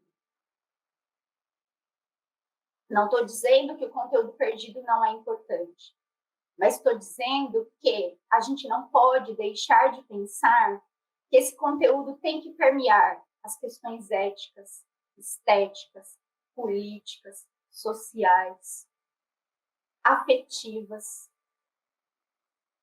Porque nós estamos lidando com seres humanos e nós somos seres humanos. É isso que eu acredito. E aí, quando eu penso um pouquinho, né, sobre esses desafios e possibilidades, lembra que eu falei que eu estudei um pouco, né, esses autores pós-guerra? Não tem como não pensar em Reggio Emilia. Não tem como não pensar na figura de Loris Malaguzzi e em como aquela comunidade reconstruiu aquela cidade a partir da escola, para a escola, e com uma concepção de infância que chegou até os dias de hoje. Lá, 17% da Receita Federal é voltado para a educação, desde aquela época e até agora. Então, isso perpassa políticas públicas, sem dúvida alguma. Porque nós não vamos conseguir sozinhos. A gente precisa estar juntos, estar com. E eu quis fazer esse percurso, falando um pouco sobre mim e tentando trazer um pouco a realidade aí dos professores que estão, sem dúvida alguma, exaustos, para concordar mais uma vez com o Arroyo e dizer que, de nós educadores, corresponde à imagem que nós temos dos educandos. E eu encerro aqui minha fala dizendo que um sonho que se sonha só é só um sonho. Mas um sonho que se sonha junto, ele se torna realidade. Gratidão.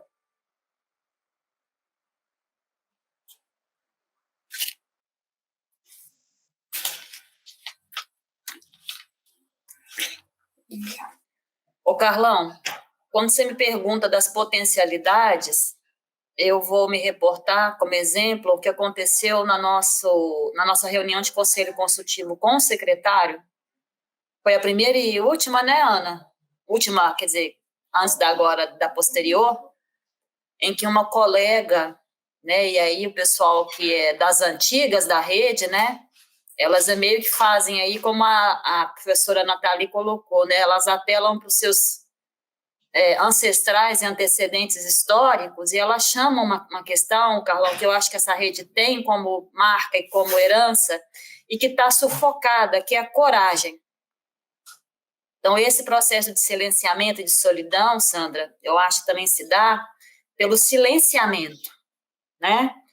E nesse silenciamento, o que eu vejo? Eu vejo um medo muito voltado para a própria sobrevivência, né? Todos somos trabalhadores, né? E vejo também, Carlão, que fica aí a qualificação extrema ficando latente atrás desse silenciamento e dessa opressão, que eu chamei ela de opressão de liberdades, né, de expressão, de posicionamento político partidário, ou político de qualquer forma. E isso é assustador, porque isso sufoca aquilo que eu acho que, primeiramente, a gente também tem, nós que chegamos depois, e os mais antigos, né, Sônia? Que é a questão do compromisso com o trabalho aliado com a qualificação. Então, esses processos de silenciamento e de silêncio por medo, porque as pessoas se sentem ameaçadas na sua sobrevivência, né, como trabalhadoras, essa questão da falta da gente estar no mesmo barco, né, Thalita? E a gente dizer, não, nós vamos nos posicionar, nós vamos falar e nós vamos botar à frente, porque parece que tudo que vem contra isso conta com a nossa imobilidade, né? Conta com o nosso medo. Então, eu acho que na medida em que a Ana se coloca, as colegas como Margarida se coloca na supervisão, como Sandra se coloca, como, né, Valéria Arueira se coloca, nos carrega e nos dá a potência de não nos calarmos, né, de debatermos, levarmos as demandas, confrontarmos muitas vezes colegas, que aí quando eu falo que muita gente pulou do barco, Thalita, são colegas também que estão compondo a gestão atual. Né? Então, esse lugar, eu até respeito até certo ponto, mas eu assumo que eu tenho dificuldade de entender até que ponto você está num barco e daí no outro dia você está num outro barco que está navegando em outras águas, né? É uma questão de conduta, eu acho. Mas, então, Carlão, sim, a qualificação que está latente, silenciada por conta desses processos de silenciamento, e aí eu digo processos bastante desgastantes, onde o Vladimir coloca que as relações estão péssimas, né? As pessoas têm feito, assim, de N coisas absurdas para se manterem, às vezes ganhando alguma gratificação, ou exercendo algum pequeno poder, e isso eu leio muito tranquilamente do meu ponto de vista, porque eu sempre me coloquei. Eu nunca assumi um papel de silenciadora e nem de quem se silencia. E de maneira respeitosa, acho que consigo fazer isso. E aí, Sandra, nossa vivência no Sudoeste nos ensinou isso, né? Eu fui educada pela Sudoeste quando eu cheguei na rede, né? Tive companheiras maravilhosas de trabalho como você, Ângela Ferraz, a Eliana Cunha, então foi muito bem recebida e muito bem recebida dentro do que é a rede municipal, que é muito mais do que normativas, é muito mais do que... São proposições, é trabalho, é luta, é vida, é história de vida, projeto de vida, né? Então, eu carrego isso comigo e agradeço a vocês pela parceria. E, Helena, eu acho que você tocou num ponto crucial. Campinas já tem a previsão de mais construção de naves. Já está definido. Então, cessar essa sangria, nós não vamos cessar, eu acho, tão cedo. Porque seria ideal se elas parassem de serem construídas e, né, vinha com esse projeto, que a gente sabe que é lá do Paieiei, né, quando eu fui supervisora de uma nave em 2007, lá no Vida Nova, uma das primeiras, né, e como era difícil a gente conseguir uma discussão, e aí até que o Simpro entrou na discussão conosco, na época, na supervisão, apontando a necessidade de professores habilitados e professores que ganhassem, então, né, como professores habilitados, que assumissem as turmas, o piso salarial. Teve avanços, mas sempre foi uma questão, Tid, assumir e digerir essa terceirização e essas pessoas dentro da rede. Eu tenho até muito cuidado, porque eu sempre vejo se chamam as gestoras para as reuniões, se convidam os professores, porque parece que eles são inexistentes, às vezes, sabe? São, assim, apagados. E eu acho que isso é proposital. Óbvio, porque se você qualifica a discussão pedagógica e chama as pessoas para o barco se torna mais interessante. E eu vejo muito também a fragilidade que esses profissionais têm, às vezes, também, de se colocar pela própria natureza do vínculo empregatício que eles têm. São muito rotativos. Quando eles começam, né, a dar problemas para as mantenedoras, eles são trocados, são descartados.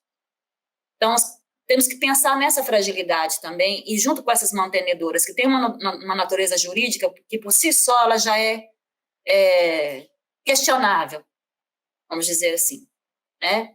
Inclusive, eu já falei sobre isso quando estava uma vez, ele é advogado, né? Eu falei, qual que é a natureza dessas instituições? Como elas se conformam como filantrópicas? Como elas, né?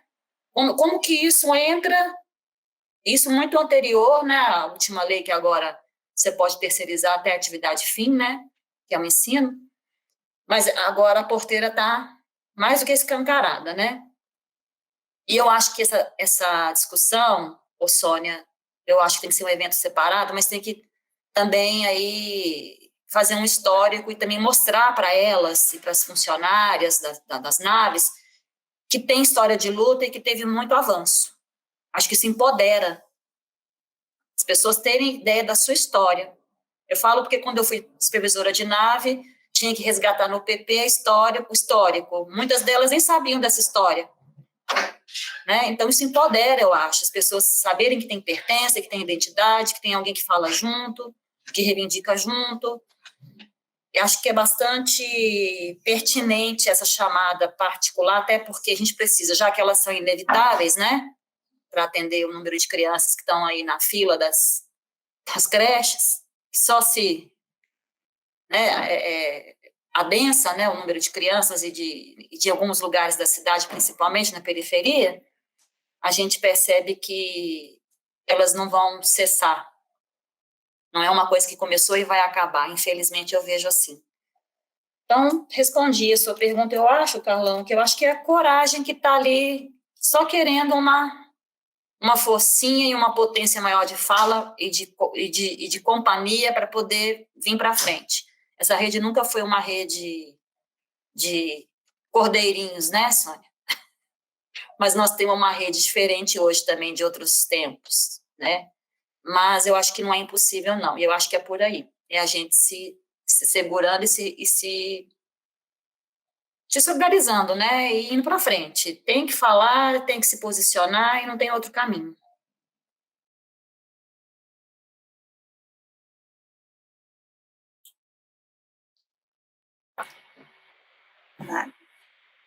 Então, eu vou, antes de responder a pergunta do Carlão, eu queria entrar nessa esfera das naves-mãe e dizer que a gente já vive uma realidade parecida dentro das EMFs com a terceirização dos quadros de apoio.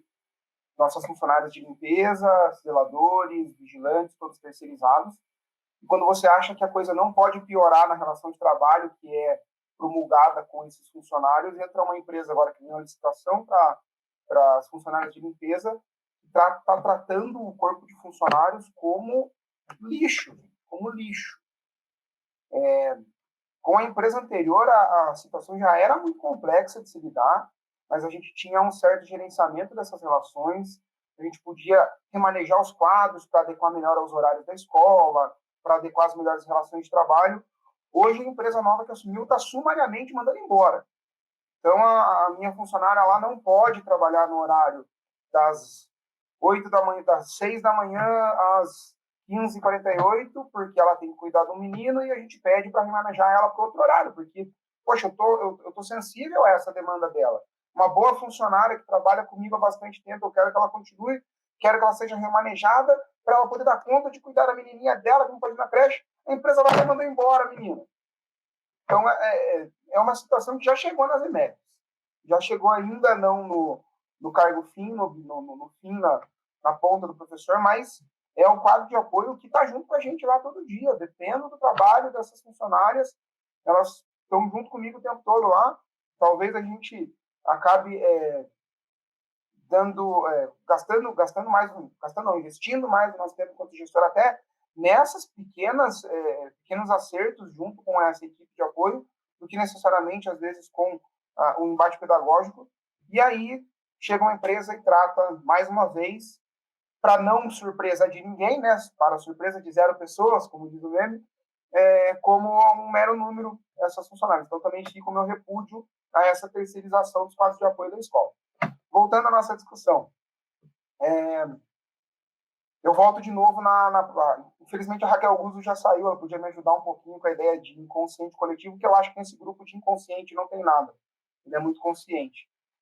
Todas as temáticas que foram levantadas, elas dariam discussões para horas e horas e horas. Então, o Vladimir trouxe um ponto crucial, que é repensar a avaliação. A gente precisa urgentemente voltar a essa discussão. A Nathalie trouxe algo que é a construção dos currículos. A gente, por conta do atabalhoamento que se deu a esse retorno, não conseguiu ir na cabecinha lá de cada professor e fazer exatamente as orientações do trabalho de entendimento dessa lógica nova com cada um e com todos. Isso foi realmente uma falha enquanto escola. E aí a gente pega na primeira semana de retorno presencial obrigatório, o professor recebendo esses alunos que estão há 2 anos precariamente trabalhando dentro da escola, lógico, com um currículo específico, o professor chegando lá, abrindo o livro didático e falando, página 35, esse é o conteúdo do 7º ano e onde que a gente vai parar nesse sentido? Então, construção de currículo. Aí a Sandra lembrou de algo que para mim já não tem que ser nem mais uma discussão em nichos, tem que ser piquete, vamos botar fogo em pneu na Santos Dumont, sei lá, vamos fazer alguma coisa, que é a questão dos quadros de pessoal, gente. Nós estamos com as escolas defasadas, eu não tenho gente para me ajudar no intervalo, eu não tenho professor. Essa semana, numa das tardes de 12 turmas de aula, tinha 7 professores só. Tinha que ter 12, no mínimo. E tinha 7. E aí entra naquela égide de ter que dispensar a turma, o professor também já está cansado agora, está com MTS. Tá... Então, os quadros de pessoal estão defasados demais. A gente precisa fazer uma briga nesse sentido. E aí eu acho que fazendo essas discussões todas da maneira como a gente faz, e aí pegando um pouco da fala da Thalita, arrancar essa discussão dos nichos e jogar para dentro da escola, para os conselhos e para tudo que a gente puder de coletivo, é começar a derrubar os muros simbólicos, é começar a abrir a escola, como a Helena falou. A gente tem os muros simbólicos e tem os muros físicos na escola. Os muros simbólicos são os primeiros que precisam ser derrubados. É interessante a gente também entender que a arquitetura escolar, eu tive uma aula com uma professora, Maria de Fátima Guimarães, no mestrado na São Francisco, e ela trabalhava com a lógica de como a arquitetura escolar constrói também o conceito de educação. As escolas, do jeito que foram pensadas enquanto estrutura física, elas foram pensadas para também manter esses muros simbólicos. Uma escola com salas fragmentadas é uma escola que fragmenta também o ensino. Uma escola em que de um pavilhão ao último eu preciso passar por 6 grades e que cada uma está trancada e fechada, ela também fragmenta, ela também encerra, clausura o ensino. Então, a gente está na briga o tempo todo para derrubar os muros simbólicos, mas quando a gente pode derrubar os físicos, a gente vai meter a picareta também. Tá? A gente fez isso. E aí, quando eu gosto de falar a gente o tempo todo, porque eu gostaria que tivesse aqui a minha equipe completa. Os meus 4 parceiros de trabalho da equipe gestora, meu grupo de 50 professores. E quando eu falo a gente, é a gente de verdade, né? Então, chegamos lá no Leão, vimos uma realidade e fomos tentando ver o que dava para fazer. Primeira coisa, arrancamos uma grade que dividia um espaço que não tinha sentido nenhum. Aí, playground, parquinho para essas criançadas brincar. Praça de convivência, tudo coisas que foram possíveis de serem feitas. E que elas só foram possíveis porque os muros simbólicos já estavam sendo derrubados. Acho que é isso importante. Então, vamos primeiro derrubar os muros simbólicos e quando tiver condição, quando tiver dinheiro, quando tiver aporte financeiro, mete a picareta também. É mais do que simplesmente um tarefismo. Uma coisa está atrelada à outra e a gente vai começando a abrir a escola. Eu também concordo que só abrir escola de final de semana não seja uma solução, porque vai abrir com qualidade, com oferecimento de práticas e tudo mais. Mas a gente derrubando os muros simbólicos já é um ponto de partida. Tá? Me despeço. Obrigado, gente. O papo foi maravilhoso. Vamos lá. O Carlão fez uma pergunta, né, sobre esse dilema, né, entre o educar, viver e o planejar, né, do fazer docente, junto a esse ensino híbrido, né, se a gente pode chamar dessa forma. E aí, pensando em tudo que eu ouvi até agora, né, eu acho que o caminho é que continuem sendo ofertados, sem dúvida alguma, dispositivos para os nossos estudantes. Eu acho que nossa rede foi muito além de muitas outras quando fez isso, né? Acho que a gente tem que reconhecer isso. Mas, por exemplo, as minhas crianças do 1º ao 5º não receberam ainda o Chromebook, eles querem Chromebook, né? Então, assim, eu acho que é fazer a manutenção disso, mas a ampliação, né, de que essas ferramentas estejam nas mãos dos nossos estudantes. Eu acho que isso é fundamental. Em relação aos professores, né, eu acho que professor é muito mão na massa, de um modo geral. Então, eu acho que se o professor vai trabalhar com tecnologia, não tem como fazer isso sem colocar a mão na massa.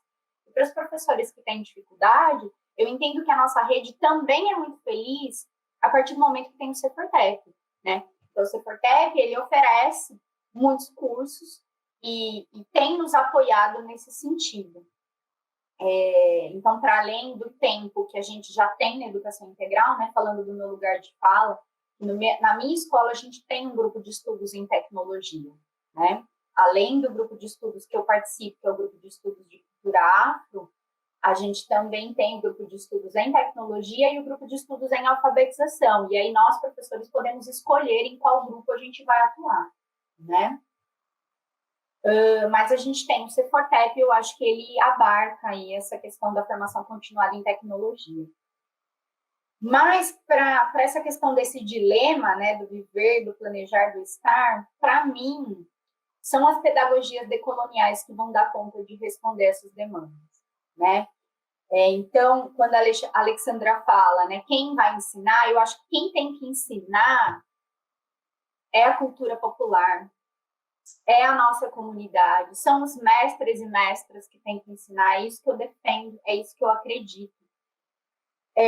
E isso perpassa um pouco por essa questão tecnológica, né? Porque hoje a tecnologia pode fazer com que a gente esteja presente em um quilombo, pode fazer com que a gente esteja presente em uma aldeia. Claro, né? A Maria Clotilde trouxe aí as dificuldades, né? Principalmente, né? Das pessoas aí que são, aspas, como a Alexandra falou, minorias, que na verdade a gente sabe que são as maiorias, né? Mas eu acho que só fazendo isso a gente vai continuar provocando e a gente vai falar, olha, demandar para cima, eu preciso estar em contato com uma pessoa X, como que a gente vai viabilizar isso? E a gente tem que demandar isso para as pessoas acima da gente. E eu acredito que esse trabalho que envolva a tradição oral, que envolva essas pessoas de fato falando sobre as histórias deles, e não sou eu que tenho que falar sobre os indígenas, não sou eu que tenho que falar sobre os movimentos sociais, sobre o MST, sobre o movimento negro, não sou eu que tenho que falar. Quem tem que falar são as pessoas, e eu acho que nós, enquanto professores, a gente tem que fazer essa mediação, esse é o nosso papel, né? E essa educação é uma educação que vai fazer sentido para as nossas crianças, para os nossos estudantes, para os nossos jovens, e vai gerar o empoderamento que a gente falou um pouco atrás, né? Dar esse poder, porque esse poder ele vem muito repensando aí, falando um pouco do meu componente curricular, repensando a sua identidade, repensando a sua ancestralidade, reconhecendo, né, a história do povo brasileiro, e isso gera o empoderamento, e isso gera o estar com, e dessa maneira a gente vai ter todos participando, todos lutando por, né? Eu tenho um exemplo aqui de uma,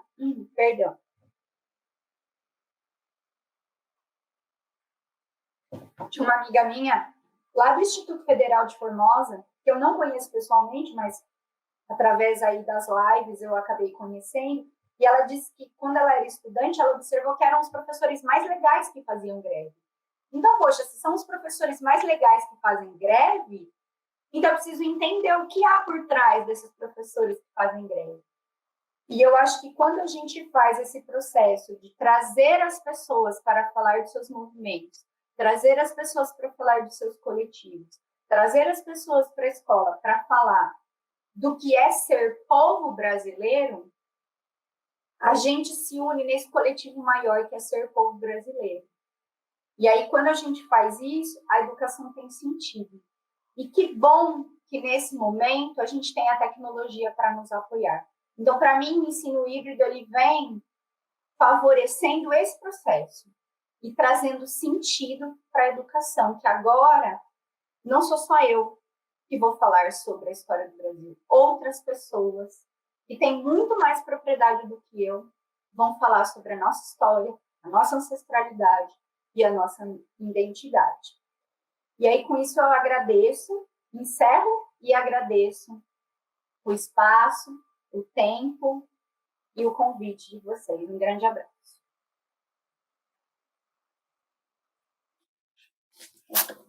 Bom, pessoal, acho que tudo foi dito, né? O meu papel agora, eu acho que é caminhar aí para o encerramento desse encontro e assim, algumas coisas que me dão vontade, que me dá vontade de dizer é que, pensando em tanta coisa que veio aqui, né, e eu retomaria lá o começo, a primeira questão levantada pela Alexandra, que é a sensação do imobilismo, né? Então, assim, a gente tem, em muitos momentos, essa sensação de que as águas estão paradas, de que os barquinhos estão parados, todo mundo tentando remar e não sai do lugar. A gente tem essa sensação, mas não é a realidade, né, Alexandra? E aqui a gente vai vendo que os grupos estão, os mais variados grupos dentro da rede, assim como dentro da sociedade brasileira, estão se movimentando em ritmos diferentes, com estratégias diferentes, é, alguns com mais medo do que os outros, né, sobre as consequências de pôr a cabeça para fora e falar o que pensa. Mas há resistências e há também projeções de projetos, há também perspectiva de projeto. Então, as pessoas estão propondo coisas, as pessoas estão fazendo coisas, as pessoas estão realizando. E, ao mesmo tempo, em muitos momentos, vamos deixar para ver para onde vai. Então, esse movimento, né? E eu não sei se não foi sempre assim, eu não sei. Eu tenho dificuldade para avaliar se nesse momento está mais assim ou mais assado. Por quê? Porque esta fala entre nós, muitos aqui que eu conheço, né, de tantos carnavais, nós que somos aquelas pessoas que falam muito, que botamos muito a cabeça para fora, né, e que temos um pouco menos de receio, de medo de falar e de se movimentar, e de fazer abaixo-assinado, de fazer greve. Nós, em muitos momentos lá atrás, eu vivi 30 anos dentro dessa rede, a gente também falava que parecia que tinha imobilismo, que tinha um monte de gente da escola que não ia para greve, que tinha um monte de diretora que ia na reunião do NAED, enquanto 3, 4 falava, propunha, criticava, analisava, apontava os problemas, e quantas outras caladas, muitas vezes até a gente que falava sempre, se cansava. Teve muitas situações na minha vida como CP que eu pensei, eu acho que eu tenho que parar de falar, eu tenho que parar de apontar, porque enquanto os mesmos continuam falando e apontando, outros não se movem. Então, tem isso também, tem momentos que você está num coletivo que você também tem que ficar quietinha e deixar outros ocuparem esse protagonismo de liderar a resistência, a reação e o encaminhamento, né, ali diante das autoridades, diante das maluquices que vêm, ninguém entende por quê, daquilo que saiu no DO, e você chega lá na segunda-feira, está todo mundo sabendo, você não está sabendo, e aí quem que botou aquilo ali, por quê, o que está querendo, e assim, isso nos revolta, né? Eu estou dando esse exemplo e tantos outros, né? Esses dias eu estava contando para um amigo de uma escola que eu acompanhei na rede, até hoje ela não tem elevador. Gente, eu acho que eu acompanhei 10 anos de luta por um elevador na escola. Ela não tem elevador até hoje. E eu já deixei essa luta do elevador da escola há uns 7, 8, e eu já estou aposentada há 2, então faz 20 anos que começou a luta pelo elevador e não tem, e a escola todos os anos tinha os cadeirantes, e então a direção, os professores tinham que adaptar processos ali no térreo, tirar a biblioteca e aí coloca a sala de aula, bom, porque não dava para os cadeirantes subirem as escadas. Então, assim, os processos de resistência, de questionamento da ordem, de proposições de outras possibilidades, eles estão sempre acontecendo em vários espaços diferentes. Essas lideranças do que mais fala, do que mais puxa, também pode se alternar, e é importante que elas se alternem, não sejam sempre os mesmos. E acho que aí essa metáfora do barco eu adorei, e eu acho assim, ó, quem não está no nosso barco está defendendo qual classe social? É isso aí. A gente está pensando, no fundo, no fundo, no fundo, é ali que a gente vai bater. Que educação para quem, para que classe social? Então, se não está no mesmo barco, não está defendendo o projeto para a classe social que nós defendemos quando a gente se coloca profissionalmente e politicamente de forma tão intensa na defesa dos direitos das crianças, dos adolescentes e dos adultos da escola pública. E é assim, né? E é assim, e isso para a gente tem que ter clareza e continuar percebendo os movimentos e as possibilidades, os coletivos. A Thalita falou do Conselho das Escolas Municipais, é isso mesmo, Thalita, é isso mesmo. Tem que fortalecer, tem que ser um conselho forte, reconhecido, de todos, canal de ouvir, de participar, de mobilizar resistências.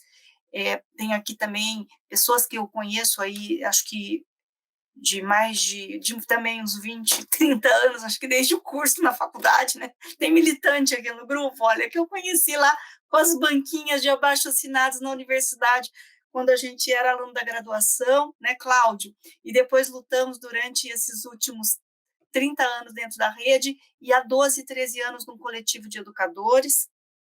E uma hora a gente tem um sindicato junto com a gente, uma hora a gente não tem, faz tempo que a gente não tem, mas tem outros coletivos, o coletivo de mães que estão aí se organizando. Eu achei muito legal que o Renato, a Ana e outros grupos de mães de escolas da rede se organizaram durante a pandemia para discutir o que é isso, como é que é, e os nossos filhos, como é que fica, qual política pública, né? Peraí, as mães se organizando e reivindicando, chamar secretário, vamos lá no 9º andar, fazendo reuniões online. Então é isso, tem muitos movimentos e muitos momentos. O que talvez a gente vai ter que aprender é juntar todos esses movimentos, em alguns momentos, aí voltando naquilo que eu não lembro qual de vocês falou aqui, que é assim, o que é inegociável? Fundamentalmente, quais são as questões que nós não abrimos mão? E aí todos esses movimentos de resistências têm que se unificar para poder bater nisso. Então, aí, para finalizar, eu acho que eu queria também destacar uma coisa que o Carlos perguntou para a Alexandra sobre as potencialidades dessa rede. São muitas, são imensas, extensas, e graças a pessoas que ocupam profissionalmente e politicamente espaços, desde a sala de aula até a Secretaria de Educação. Então, nós temos resistências em todos os espaços, nós temos coordenadores pedagógicos, supervisores, diretores, e muitas vezes até pessoas que vão para cargos de confiança, gente. E estão em cargos de confiança e também resistem, porque a gente já podia estar num nível de privatização muito mais ferrado da gestão da nossa escola. Porque a gente sabe como é quando essas empresas chegam oferecendo 1001, como que muitos profissionais vão na lábia. E por que a gente tem? Porque a gente tem resistências internas também nos órgãos centrais, porque dentro dos órgãos centrais é onde onde chega muitos projetos dos privatistas, da venda de materiais. Claro que muitas vezes eles quebram e chega lá na escola, negociou com o prefeito, negociou com o secretário, comprou aquele material que a escola nem precisa e nem quer, e o negócio chega lá. Agora, o tanto que é filtrado, vocês não têm noção. Quem não está dentro dos órgãos centrais não tem noção do quanto que ainda se consegue filtrar.